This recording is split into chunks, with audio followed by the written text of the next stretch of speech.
What are Forex signals? Forex signals are suggestions for entering a trade on a currency pair, usually at a specific price and time, with specific take profit and stop loss levels. Forex signals are usually generated either by human analysts or algorithmic software, which is then supplied to a subscriber of a Forex signal service. So how Forex signals work. This is a general template of a signal.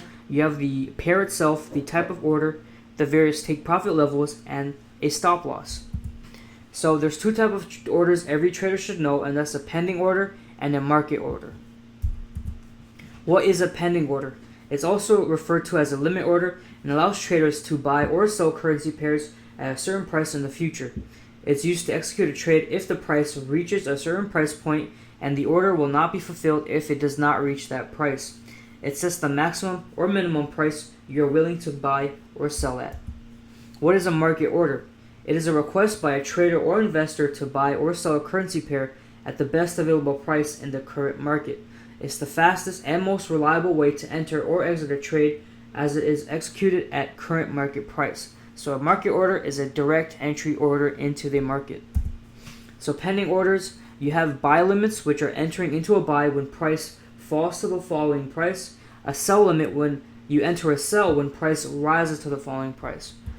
Alternatively, we have buy stops, which is entering into a buy when price rises to the following price, and sell stop when is entering a sell when price falls to a following price. A market order buy is entering into a buy at the current market price, and a market order sell is entering into a sell at a current market price. Stop loss and take profit. So stop loss is when the price at which a trade gets closed out to prevent further losses, and take profit is a target price where price is anticipated to reach, and usually there's various take profit levels, and this is done to take profits off the table as the trade plays out. So taking partials and moving stop loss to entry. So this is a great risk management strategy, is when a trade moves into a favor of our analysis, our traders like to close out some profits or move the stop loss closer to entry price. Taking partials is a good practice to secure small profits, and moving SL to entry will allow you to hold the trade risk-free, because if your trade hits this SL, you won't end up losing profits and you'll be breaking even on the trade. So how to read a Forex signal.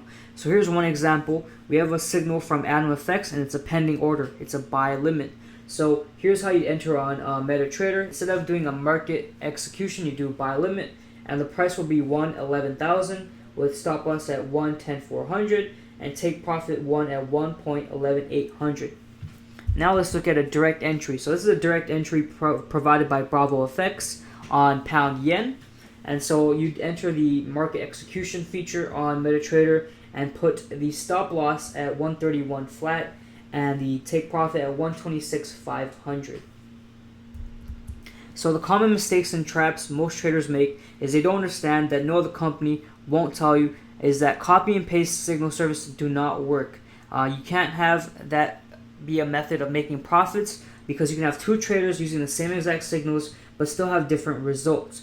There are many factors in trading, and it's not just about finding the right trade setup. Risk management and trading psychology are the other two important components of being a profitable trader. So coming up, we'll tell you about the pros and the cons, the good, the bad, and the ugly about signal services.